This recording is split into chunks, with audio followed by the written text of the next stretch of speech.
Karen calls police on black woman and her daughter. The truth shocks everyone. Ma'am, please step away from the child. The words echoed through the upscale Beverly Hills ice cream cafe like a gunshot. Naomi froze mid-sentence, her vanilla cone dripping onto the napkin. Her 6-year-old daughter, Lila, clutched her hand tighter, her bright blue eyes wide with confusion. "I'm sorry, what?" Naomi asked, blinking at the 2 officers standing in front of her. "We received a report of a possible child abduction. We need to verify your relationship to the girl," the taller officer said, already reaching for his notepad. The cafe had gone silent. The only sound now was the faint hum of an espresso machine and the nervous murmurs of watching strangers. Other customers pulled out their phones, some recording, others just staring. In the corner, a white woman with designer sunglasses and perfectly styled blonde hair lowered her phone and smiled. Lila's voice trembled. "Mommy, what's happening?" If you believe that no mother should have to defend her right to be with her child based on the color of her skin, like this video to help more people see these hidden injustices. Don't forget to hit the subscribe button for powerful stories of justice that make a difference. Naomi's heart hammered against her chest. Not again. Not here. Not in front of her daughter. "This is my child," Naomi said calmly, her voice steady despite the storm building inside her. "What exactly are you accusing me of?" The second officer, younger and clearly uncomfortable, shifted his weight. "Ma'am, we just need to follow protocol."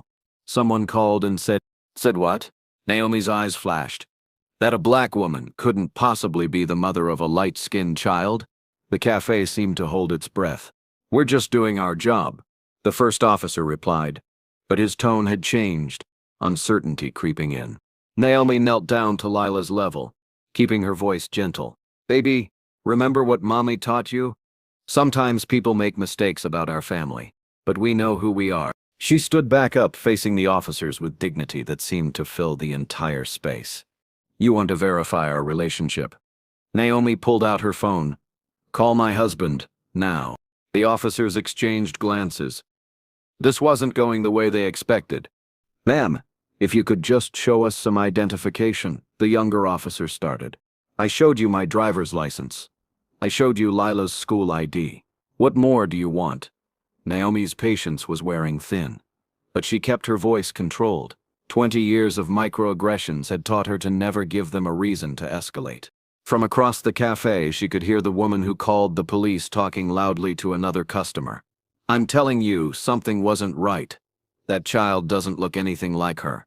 I've seen this on the news. Human trafficking is everywhere these days." Naomi closed her eyes for a moment. How many times had she heard variations of this? At Lila's school events, where other parents assumed she was the nanny.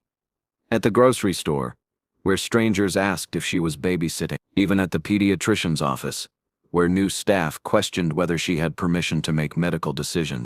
"Mommy, can I sit with you?" Lila's small voice cut through her thoughts. "Not yet, sweetie. The officers need to talk to Mommy first." Naomi forced a smile, but inside she was breaking. Her daughter shouldn't have to see this. No child should. The first officer was speaking into his radio, calling for backup verification procedures. Standard protocol for suspected child abduction cases, he explained, as if that made it better. Naomi pulled out her phone and dialed. It rang twice before a familiar voice answered. "Blake Henderson." "Blake, I need you to come to the Fairfax ice cream parlor. Now." Her voice was steady, but Blake had been married to her for 8 years. He knew. "What's wrong?" "Someone called the police. They think I kidnapped our daughter." The silence on the other end lasted exactly 3 seconds. Then, "I'll be there in 10 minutes. Don't say another word without me there." Naomi looked at the officers. "My husband is coming. Blake Henderson. You can verify everything then." The name meant something to the first officer. She could see recognition in his eyes. Blake Henderson. The tech entrepreneur. The philanthropist whose name was on half the charity boards in Los Angeles. But that shouldn't matter. It shouldn't take a powerful white husband to prove that she belonged with her own child. While they waited, Naomi's mind wandered to all the moments that had led to this one. Last month at Lila's school pickup. "Oh, are you the new au pair?"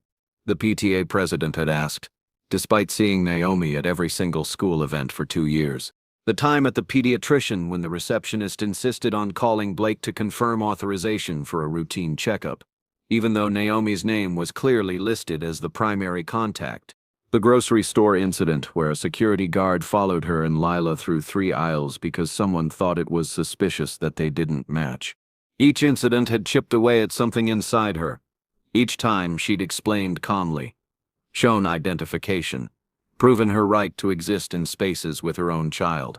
Each time she'd gone home and held Lila a little tighter, wondering how to prepare her daughter for a world that would question their bond. Back in the present, the woman with the designer sunglasses was getting bolder. I'm just saying, in this day and age, you can't be too careful. Child trafficking is a real problem. I was being a good citizen. A good citizen. The phrase made Naomi's stomach turn. Ma'am, Naomi said, turning to face the woman directly. What exactly made you think I had abducted this child? The woman's cheeks flushed. Well, you don't really look like... Like what? Like her mother? The cafe was watching now. Some customers had started leaving, uncomfortable with the tension. Others stayed, phones still recording, waiting to see how this would play out. Before we continue with what happens next, I'm curious, what would you have done if you were another customer in that cafe? Would you have spoken up for Naomi, stayed silent, recorded the interaction? Tell me in the comments. Have you ever had to choose between staying safe and doing what's right? I have every right to call the police if I suspect something, the woman said defensively. You have the right, Naomi agreed. But think about what you actually suspected. A black woman sitting with a light-skinned child, both of them laughing and enjoying ice cream together. What about that scene suggested kidnapping to you? The woman opened her mouth to respond, then closed it. She gathered her purse and headed for the door, but not before muttering, "This is why I don't come to this neighborhood anymore." Naomi felt Lila tugging at her sleeve. Mommy, why is that lady mad at us? How do you explain racism to a 6-year-old? How do you tell your child that some people will look at your family and see something wrong? Some people make quick decisions without thinking, baby. That lady made a mistake. But it wasn't just a mistake. It was a choice. A choice to see danger where there was love. A choice to call armed officers to investigate a mother and daughter sharing ice cream. The younger officer was looking increasingly uncomfortable. Ma'am, I want to apologize for the inconvenience. Protocol requires us to... To what? To treat every black woman with a light-skinned child as a potential kidnapper. Naomi's composure was beginning to crack. This isn't protocol. This is profiling. The cafe door opened with such force that several customers jumped. Blake Henderson strode in, his face a mask of controlled fury. At 6'2" with sandy brown hair and the kind of presence that commanded boardrooms, he looked like he could buy and sell everyone in the room, which, honestly, he probably could. His eyes found Naomi first, then Lila, then the officers. What the hell is going on here? The first officer straightened. Mr. Henderson, we received a call about a possible... I know what you received a call about. What I want to know is why my wife and daughter are being treated like criminals for eating ice cream. Blake moved to stand next to Naomi, his hand finding hers immediately. The gesture was protective, possessive, and unmistakably intimate. This wasn't a stranger. This wasn't a nanny with her employer. This was a husband defending his family. Daddy! Lila broke free from where she'd been sitting and ran to Blake. He scooped her up immediately, holding her tight. Hey, princess. Are you okay? The police came and they won't let me sit with Mommy, Lila said, her voice small and confused. Blake's jaw tightened. He looked at the officers. You separated a 6-year-old from her mother based on what exactly? Sir, we received a report. From who? Blake's voice cut through the officer's explanation like a blade. The officer gestured toward where the blonde woman had been sitting, but her table was empty now. She'd left during the confrontation. A concerned citizen reported suspicious activity. The officer continued weakly. Suspicious activity. Blake repeated the words slowly, letting them hang in the air. My wife, Dr. Naomi Henderson. Taking our daughter out for ice cream. That's your suspicious activity, Dr. Naomi Henderson. The officer's eyes widened slightly. Blake continued. My wife has a doctorate in child psychology from Harvard. She runs the Children's Mental Health Program at Cedars-Sinai. She's published 3 books on child development. And you're treating her like a criminal because some random woman decided our family looked wrong to her. Blake pulled out his phone. I'm calling my lawyer. And I'm calling the chief of police. And then I'm calling every news outlet in Los Angeles. Because this ends today. The younger officer looked like he wanted to disappear. The first officer was trying to salvage the situation. Mr. Henderson, I understand you're upset, but we were just following protocol. Your protocol is racist, Blake said flatly. And you're going to regret this. 20 minutes later, the cafe had transformed into something resembling a crime scene investigation. Except the only crime was prejudice, and the victims were a mother and daughter who just wanted ice cream. Blake's lawyer had arrived. The police supervisor had arrived. And somehow, despite Blake's attempts to keep it quiet, 2 news crews had arrived as well. Naomi sat at a corner table with Lila, trying to shield her daughter from the chaos while answering the same questions she'd been answering for an hour. Dr. Henderson, the police supervisor said, his tone much more respectful than his officers had managed. I want to apologize for this misunderstanding. Misunderstanding? Naomi looked up at him. Officer, this wasn't a misunderstanding. This was racial profiling. Plain and simple. She reached into her purse and pulled out a folder. You want proof that I'm her mother? Here's her birth certificate. Here's our family photo from last Christmas. Here's her pediatric records with my name listed as her biological mother. Here's the IVF documentation from when we conceived her. The supervisor's face reddened as he flipped through the documents. The IVF records were particularly damning. They showed years of treatment, Blake's family history of genetic conditions that made natural conception difficult, and the detailed medical process that had led to Lila's birth. This is our daughter, Naomi continued, her voice growing stronger. Biologically, legally, and in every way that matters. I carried her for 9 months. I was in labor for 14 hours. I've been her mother every single day of her life. And you let a stranger's racist assumptions justify treating me like a criminal. Blake's lawyer was taking notes. Dr. Henderson, can you walk me through your daily experiences with this kind of discrimination? Naomi looked at Lila, who was coloring in a notebook, trying to pretend she wasn't listening to every word. It happens constantly, Naomi said quietly. At school, they assume I'm childcare staff. At medical appointments, they question my authority to make decisions.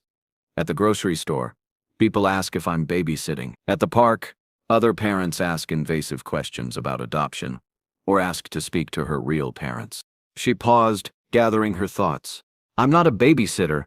I'm not a nanny. I'm not a kidnapper. I'm her mother.